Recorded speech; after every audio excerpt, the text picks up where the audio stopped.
पांडवों के जीवित होने तथा द्रौपदी के साथ उनके विवाह की सूचना हस्तिनापुर पहुंची।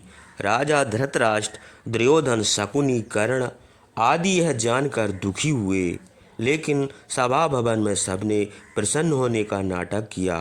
भीष्म के कहने पर पांडवों को सम्मानपूर्वक हस्तिनापुर वापस बुलाया गया। फिर कुछ समय बाद राज्यसभा में आधा राज पांडवों को देने का निर्णय हुआ। धृतराष्ट्र और उनके पुत्रों ने चालाकी से आधे राज के रूप में उन्हें खांडव प्रस्थ का जंगल दे दिया। पांडवों ने उसे भी सहर्ष स्वीकार कर लिया। पूर्व काल में राजा स्वयतिक यज्ञ करने के लिए जाने जाते थे। एक बार उन्होंने 100 वर्षों तक लंबा यज्ञ करने का विचार किया, परंतु उसके लिए पुजारियों ने इनकार कर दिया। तब वे रुद्रदेव के पास पहुँचे। रुद्रदेव ने राजा श्वेतिक से 12 वर्षों तक यज्ञ अग्नि में घी अर्पित करने को कहा। राजा श्वेतिक ने ऐसा ही किया।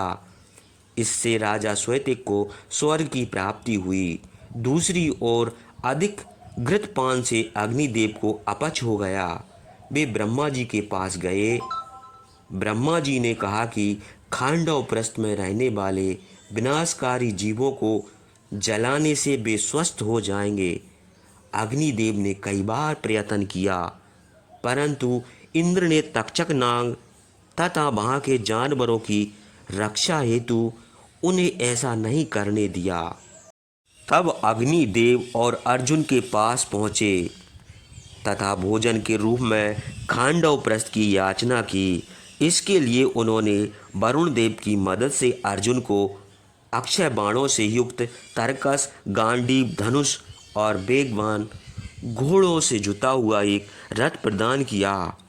उन्होंने कृष्ण को भी एक दिव्य चक्र प्रदान किया, जो लक्ष्य का भेदन करके वापस लौट आता था।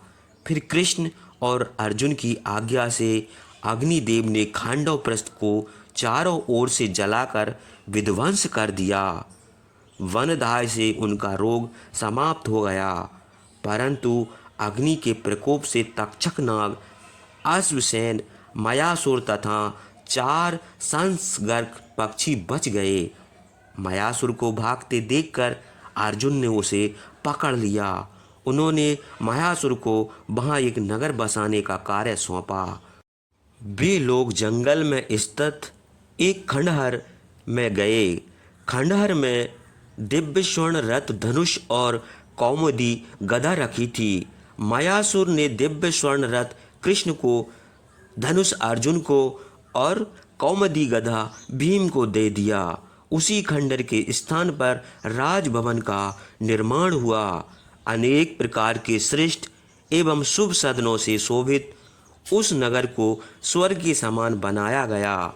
इंद्रपुरी की तरह देखने के कारण उसका नाम रखा गया इंद्रप्रस्थ।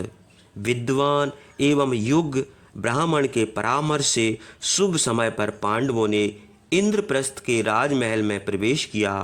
राजगुरु सौम्य, अन्य ऋषियों तथा ब्राह्मणों ने पूर्ण विधि विधान से युधिष्ठिर को राज मुकुट पहनाया। उपस्थित जन समुदाय के जय घोष से समस्त दिशाएं गूंज उठीं। इस प्रकार महाराज युधिष्ठिर के कुशल शासन में नगरवासी अत्यंत सुखपूर्वक रहने लगे।